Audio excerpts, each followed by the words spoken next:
नमस्कार, आप देख रहे हैं चर्चा है और लेकर हाजिर हूं मैं शकील साजिद। राजधानी रायपुर के नाइट क्लबों में आजकल कूल दिखने की होड़ मची है, लेकिन सेरीखेड़ी के क्लब में रविवार की रात को जो कुछ हुआ उसने शहर के युवाओं और समाज के सामने गंभीर सवाल खड़े कर दिए। मुंबई से आए बड़े इन्फ्लुएंसर और कलाकारों को बुलाकर इस लेट नाइट पार्टी का आयोजन किया गया था, जिसका वीडियो अब सोशल मीडिया पर आग की तरह फैल रहा है। वीडियो में साफ देखा जा सकता है कि जिन इन्फ्लुएंसर्स को युवा अपना रोल मॉडल मानते हैं, वे खुद अपने हाथों से युवतियों को शराब परोस रहे थे। इस तरह के वीडियो न केवल नियम कानून की धज्जियां उड़ाते हैं, बल्कि यूथ कल्चर के नाम पर नशे को बढ़ावा देते हुए भी नजर आ रहे हैं। पार्टी के जो विजुअल सामने आए हैं उनमें देर रात तक बजता तेज म्यूजिक, लोगों की बेकाबू भीड़ और खुलेआम चलती शराब की बोतलें साफ नजर आ रही है। फिक्र की बात तो यह कि सोशल मीडिया पर लाइक्स और फॉलोअर्स बढ़ाने के चक्कर में अब ऐसी चीजों को ग्लैमराइज किया जा रहा है। युवाओं के बीच ये चर्चा गर्म है कि क्या वाकई एक अच्छी लाइफ स्टाइल का मतलब देर रात तक नशे में डूबा रहना है। शहर के जागरूक युवाओं का कहना है कि जब सेलिब्रिटी और इन्फ्लुएंसर खुद इस तरह की गतिविधियों में शामिल होते हैं तो इसका गलत मैसेज कम उम्र के बच्चों पर पड़ता है जो इन्हें फॉलो करते हैं। इस घटना ने रायपुर की सुरक्षा व्यवस्था, पुलिस प्रशासन, कानून व्यवस्था और नाइट लाइफ के नियमों पर भी सवालिया निशान लगा दिए हैं। प्रशासन ने क्लबों के बंद होने का एक वक्त मुकर्रर किया है, लेकिन इस पार्टी में घंटों तक नियमों को ताक पर रखा गया। स्थानीय रहवासियों का कहना है कि ऐसी पार्टियां सिर्फ शोर शराबा ही नहीं करती, बल्कि नशे में धुत होकर सड़क पर गाड़ी चलाने जैसे खतरों को भी न्योता देती हैं, जिससे आए दिन हादसे होते हैं। पुलिस अब वायरल वीडियो के आधार पर जांच करेगी क्लब में शराब परोसने के लाइसेंस और समय सीमा का कितना उल्लंघन किया। पुलिस प्रशासन की टीम अब इस मामले में क्लब मैनेजमेंट पर शिकंजा कसने की तैयारी है। जांच में यह देखा जाएगा कि क्या वहां मौजूद लोग कानूनन तय उम्र के थे या नहीं। लोगों की मांग है कि सिर्फ खानापूर्ति के लिए कार्रवाई ना हो, बल्कि ऐसे कड़े कदम उठाए जाएं जिससे शहर का माहौल खराब होने से बचे। मामला सिर्फ पार्टी का नहीं, बल्कि रायपुर के यूथ के फ्यूचर और शहर के अमन चैन से जुड़ गया है। देखना यह है कि पुलिस इन रसूखदार इन्फ्लुएंसर्स और क्लब मालिकों पर क्या कड़ा एक्शन लेती है।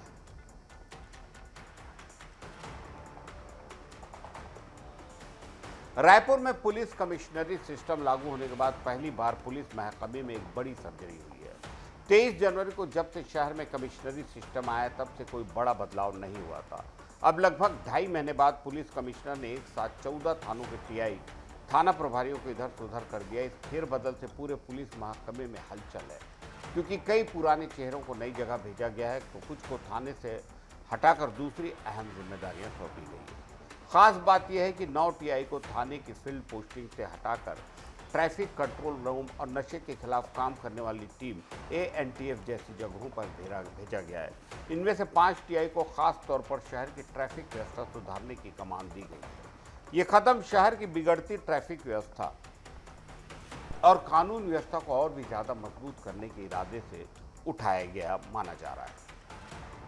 सिविल लाइंस और गंज थाने में पहले ही बदलाव किए जा चुके हैं, जिसके बाद अब टिकरापारा, पुरानी बस्ती, खमतराई और तेली बांधा जैसे बड़े थानों में नए प्रभारी तैनात हुए हैं। नई लिस्ट के मुताबिक विनय सिंह बघेल अब पुरानी बस्ती की जिम्मेदारी संभालेंगे। वहीं अजय झा को तेली बांधा और शक्ति सिंह को मौधा पारा थाना दिया गया है। इसी तरह आजाद चौक, पंडरी, डीडी नगर और देवेंद्र नगर जैसे इलाकों में भी नए टीआई अपनी कमान संभालेंगे। पुलिस कमिश्नर को यह फैसला साफ तौर पर शहर की पुलिसिंग को और ज़्यादा एक्टिव, असरदार बनाने की कोशिश है, ताकि आम जनता को हिफाजत का एहसास हो और अपराधों पर लगाम कसी जा सके।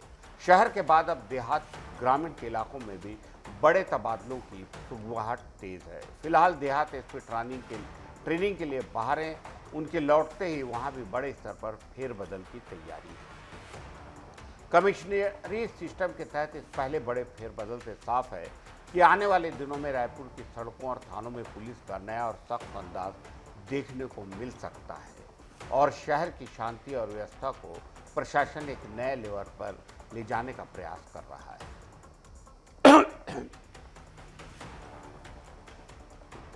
छत्तीसगढ़ में ट्रेन से सफर करने वाले लोगों के लिए आने वाले दिन थोड़े मुश्किल भरे हो सकते हैं। रेलवे के बिलासपुर झारसुगड़ा सेक्शन में पटरियों को जोड़ने और सिग्नल सुधारने का काम चल रहा है। इस वजह से 11 अप्रैल से 27 अप्रैल तक ट्रेनों की आवाजाही पर बुरा असर पड़ा है। रेलवे ने इस दौरान 12 दिनों के लिए कुल 13 ट्रेनों को रद्द करने का फैसला किया है, जिसमें रोजाना सफर करने वाले यात्रियों को भारी असुविधा होती है। जो ट्रेनें रद्द की गई उनमें ज़्यादातर लोकल, मेमू और पैसेंजर गाड़ियां शामिल हैं। बिलासपुर से रायगढ़, रायपुर से गेवरा रोड और कोरबा से रायपुर के बीच चलने वाली गाड़ियां अलग अलग तारीखों पर बंद रहेंगी, जिससे पैसेंजर को बहुत ही तकलीफ होगी। उदाहरण के तौर पर बिलासपुर रायगढ़ और बिलासपुर कोरबा मेमू 16 से 27 अप्रैल के बीच नहीं चलेंगी। इसी तरह रायपुर कोरबा पैसेंजर को 15 से 26 अप्रैल तक के लिए बंद है। क्योंकि ये ट्रेनें आम लोगों और नौकरी पेशा लोगों के लिए लाइफ लाइन मानी जाती हैं, इसलिए उनके सामने अब आवाजाही का बहुत बड़ा संकट खड़ा हो गया है और लगातार रेलवे प्रशासन बिलासपुर का इस तरह की मनमानी करते जा रहा है। कोई भी जनप्रतिनिधि, चाहे वो सांसद हो, विधायक हो, मंत्री हो, कोई भी कुछ इस पर टीका टिप्पणी नहीं कर रहा है, कोई आवाज़ नहीं है। कुछ ट्रेनें ऐसी भी हैं जिन्हें पूरी तरह रद्द न करके बीच रास्ते में रोक दिया जाएगा। गोंदिया से झारसुगड़ा जाने वाली पैसेंजर ट्रेन अब सिर्फ बिलासपुर तक जाएगी, यानी बिलासपुर से झारसुगड़ा के बीच का सफर इस ट्रेन से नहीं हो पाएगा। वापसी में भी ये ट्रेन झारसुगड़ा के बजाय बिलासपुर स्टेशन से ही अपनी यात्रा शुरू होगी। यात्रियों को दिक्कत होगी जो बिलासपुर से आगे उड़ीसा की तरफ जाना चाहते हैं। यात्रियों की परेशानी को थोड़ा कम करने के लिए रेलवे ने एक छोटा सा इंतजाम किया है। कोरबा रायपुर के बीच चलने वाली हसदेव एक्सप्रेस को 16 से 27 अप्रैल के बीच कोरबा से बिलासपुर तक पैसेंजर बनाकर चलाया जाएगा।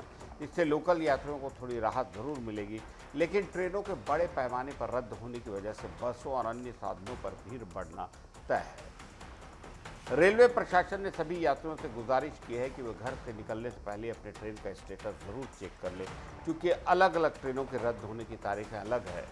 यात्रा की योजना उसी हिसाब से बनाए ताकि स्टेशन पहुंचकर परेशान ना हो। खासकर उन लोगों को ज़्यादा सावधानी बरतनी चाहिए जो काम के सिलसिले में रोज रायपुर, बिलासपुर, कोरबा के बीच आना जाना करते हैं। पंडित रविशंकर भारतीय संगीत की दुनिया का एक ऐसा नाम जिन्होंने 7 समंदर पार भी सितार की गूंज पहुंचाई। 7 अप्रैल 1920 को बनारस में जन्मे रविशंकर 7 भाइयों में सबसे छोटे। बचपन में उन्हें डांस करने का बड़ा शौक था और 10 साल की उम्र में ही वह अपने भाई के डांस ग्रुप के साथ जुड़ गए, लेकिन किस्मत ने उनके लिए कुछ और सोच रखा था। 18 साल की उम्र में उन्होंने उस्ताद अलाउद्दीन खान से सितार सीखना शुरू किया और फिर पूरी दुनिया को अपनी उंगलियों के जादू से दीवाना बना दिया। रविशंकर को अपने सितार से इतना प्यार था कि वे सिर्फ एक वाद्य यंत्र नहीं बल्कि अपना साथी मानते थे। उन्होंने अपने सितार का नाम भी सुर शंकर रखा था। दिलचस्प बात यह कि जब भी वह हवाई जहाज से सफ़र करते तो हमेशा 2 टिकट बुक करवाते थे। एक सीट उनके खुद के लिए होती थी और बगल वाली सीट उनके सितार सुर शंकर के लिए। वह नहीं चाहते थे कि उनके कीमती सितार को कार्गो या किसी असुरक्षित जगह पर रखा जाए। पंडित जी की निजी जिंदगी काफ़ी उतार चढ़ाव रही। इनकी पहली शादी गुरु अलाउद्दीन खान की बेटी अन्नपूर्णा देवी से हुई थी, लेकिन बाद में वे अलग हो गए।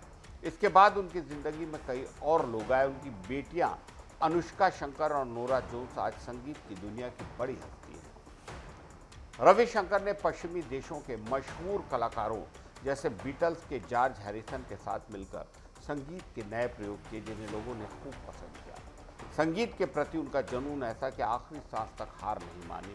2012 में कैलिफोर्निया में जब आखिरी सांस बार अपनी बेटी अनुष्का के साथ परफॉर्म किया तब उनकी तबीयत बहुत ख़राब थी। उन्हें ऑक्सीजन मास्क तक लगाना पड़ा था, लेकिन उन्होंने अपना शो पूरा किया। भारत सरकार ने उन्हें भारत रत्न से सम्मानित किया था और 3 बार ग्रैमी अवार्ड भी मिला। 12 दिसंबर 2012 को इस महान कलाकार ने दुनिया को अलविदा कह दिया। आज के ही दिन यानी 7 अप्रैल को पूरी दुनिया विश्व स्वास्थ्य दिवस के तौर पर भी मनाती है और आज ही रविशंकर जी का भी जन्म था। विश्व स्वास्थ्य दिवस 1948 में WHO की शुरुआत से हुई था। इसका मकसद दुनिया भर के लोगों को सेहत के प्रति जागरूक करना और बीमारियों से लड़ने में मदद करना था, ताकि स्वास्थ्य सेवाओं को बेहतर बनाया जा सके। हिंदी सिनेमा के इतिहास में जब भी डांस और स्टाइल की बात होती है तो जिस खूबसूरत अभिनेता का नाम आता है वो जितेंद्र है। जितेंद्र ने फिल्म जगत में 6 दशकों तक राज किया और करीब 200 से ज्यादा फिल्मों में अपनी अदाकारी का जलवा बिखारा है। उन्हें प्यार से जंपिंग जैक भी कहा जाता है क्योंकि फिल्मों में उनके डांस करने का अंदाज और उनकी एनर्जी कमाल की थी। सफेद रंग के कपड़े और सफेद जूते जितेंद्र की पहचान बन गए, जिसे आज भी लोग याद करते हैं। जितेंद्र का असली नाम रवि कपूर है और उनका जन्म पंजाब के अमृतसर में एक ऐसे परिवार में हुआ जो फिल्मों में नकली गहने सप्लाई करने का काम करता था। उन्होंने मुंबई के उसी स्कूल से पढ़ाई की जहां उनके दोस्त और सुपरस्टार राजेश खन्ना पढ़ते थे। जितेंद्र के कैरियर की शुरुआत बड़ी ही दिलचस्प तरीके से हुई। वे मशहूर फिल्म मेकर वी शांताराम को गहने देने गए थे, जहां उन्हें पहली बार एक फिल्म में काम करने का मौका मिला। हालांकि उनकी पहली फिल्म गीत गाया पत्थरों ने फ्लॉप हो गई थी, लेकिन 1967 में आई फिल्म फर्ज ने उन्हें रातों रात बड़ा स्टार बना दिया। जितेंद्र की फिल्मों का जादू सिर्फ भारत ही नहीं बल्कि विदेशों में भी खूब चला। उनकी फिल्म कारवां चीन में इतनी बड़ी हिट हुई कि उसने राज कपूर की फिल्म आवारा का रिकॉर्ड भी तोड़ दिया। और कारवां फिल्म जिसमें जितेंद्र, आशा पारेकर, अरुणा ईरानी थे, इसके गानों ने तो शानदार दिल मोह लिया था। उन्होंने अपने कैरियर में कई उतार चढ़ाव देखे, लेकिन हिम्मत वाला तोहफा, आशा, परिचय जैसों से फिल्मों से उन्होंने साबित कर दिया कि हर तरह के रोल बखूबी निभा सकते हैं और जनता उन्हें इन सभी रोलों में बेहद पसंद करती है। बाद में उन्होंने अपनी production company Balaji motion pictures की शुरुआत की, जो आज मनोरंजन की दुनिया का बड़ा नाम है। निजी जिंदगी में जितेंद्र ने शोभा कपूर से शादी की, जिनसे उनके 2 बच्चे, एकता कपूर और तुषार कपूर। जितेंद्र की जिंदगी से जुड़ा एक बेहद हैरान करने वाला किस्सा है। जब एक बार करवा चौथ की वजह से उनकी जान बची थी, उन्होंने एक ज़रूरी काम से चेन्नई जाना था, लेकिन उनकी पत्नी शोभा ने उन्हें घर पर रोक लिया ताकि वे करवा चौथ की पूजा कर सके। बाद में उन्हें पता चला कि जिस फ्लाइट से उन्हें जाना है वह क्रैश हो गई। उनकी बेहतरीन सेवाओं के लिए उन्हें film fair life time achievement और कई भारतीय राष्ट्रीय सम्मानों से, कई बड़े सम्मानों से नवाजा जा चुका है। आज उनके जन्मदिन पर हम उन्हें बहुत बधाई देते हैं। सुप्रीम कोर्ट ने अरुणाचल प्रदेश के वर्तमान मुख्यमंत्री पेमा खांडू के परिवार से जुड़ी कंपनियों को मिले सरकारी ठेकों की जांच के आदेश दिए हैं। अदालत ने सीबीआई को निर्देश दिया है कि वह इस मामले की शुरुआती जांच 2 हफ्ते के भीतर शुरू करे। ये जांच 1 जनवरी 2015 से लेकर 31 दिसंबर 2025 तक राज्य में हुए सभी सरकारी कामों और ठेकों पर केंद्रित होगी। कोर्ट ने सीबीआई से कहा है कि वह अपनी पूरी रिपोर्ट अगले 16 हफ्तों के भीतर पेश करे। इस पूरे विवाद की जड़ 1270 करोड़ रुपए के सरकारी ठेके हैं। याचिकाओं में आरोप लगाया गया है कि पिछले 10 सालों में ऐसी 4 कंपनियों को बड़े ठेके दिए गए हैं जिनका सीधा संबंध मुख्यमंत्री के परिवार से है। वकील प्रशांत भूषण ने कोर्ट में दलील दी है कि यह मामला सीधे तौर पर हितों के टकराव का है, क्योंकि मुख्यमंत्री के पद पर रहते हुए उनके करीबियों को इतने बड़े प्रोजेक्ट मिलना नियमों के खिलाफ है। इस मामले में केवल मुख्यमंत्री पेमा खांडू ही नहीं बल्कि उनके परिवार के अन्य सदस्यों को भी पक्षकार बनाया गया है। इसमें उनके दिवंगत पिता और पूर्व मुख्यमंत्री दोरजी खांडू की दूसरी पत्नी रिचिन ड्रिमा और उनके भतीजे तेसरिंग ताशे का नाम भी शामिल है। आरोप है कि रिचिन ड्रिमा की कंपनी ब्रांड एगल्स को कई बड़े सरकारी काम सौंपे गए जो पारिवारिक रिश्तों की वजह से संदेह की घेरी है। सुप्रीम कोर्ट ने यह फैसला फरवरी में सुनवाई पूरी होने के बाद सुरक्षित रख लिया था, जिसे अब सुनाया गया है। इस आदेश के बाद अरुणाचल प्रदेश की राजनीति में हड़कंप मच गया है। सीबीआई के जांच से साफ हो पाएगा कि इन ठेकों को बांटने में कितनी पारदर्शिता बरती गई है और क्या वाकई इसमें कोई बड़ा घोटाला हुआ है। कोर्ट के इस सख्त रूप से राज्य में सरकारी भ्रष्टाचार और पारदर्शिता को लेकर नई बहस छिड़ गई है। रायपुर के बाजारों में महंगाई की मार सीधे आम आदमी के रसोई और घर के बजट पर लग रही है। दाल, तेल से लेकर कपड़े धोने वाला साबुन, डिटर्जेंट तक हर चीज के दाम बढ़ गए हैं। शहर के कारोबारियों का कहना है कि पिछले कुछ दिनों में लगभग सभी दालों के कीमतों में 10 से 15% तक का उछाल है। मध्य पूर्व में चल रहे युद्ध और तनाव की वजह से सप्लाई चेन बिगड़ गई है, जिसका असर अब रायपुर के किराना स्टोर पर साफ नजर आ रहा है। महंगाई का ये झटका सिर्फ खाने पीने की चीजों तक सीमित नहीं है, वॉशिंग पाउडर, साबुन और प्लास्टिक के सामानों के दाम भी बढ़ रहे हैं। इसका बड़ा कारण पेट्रोकेमिकल्स की कमी है।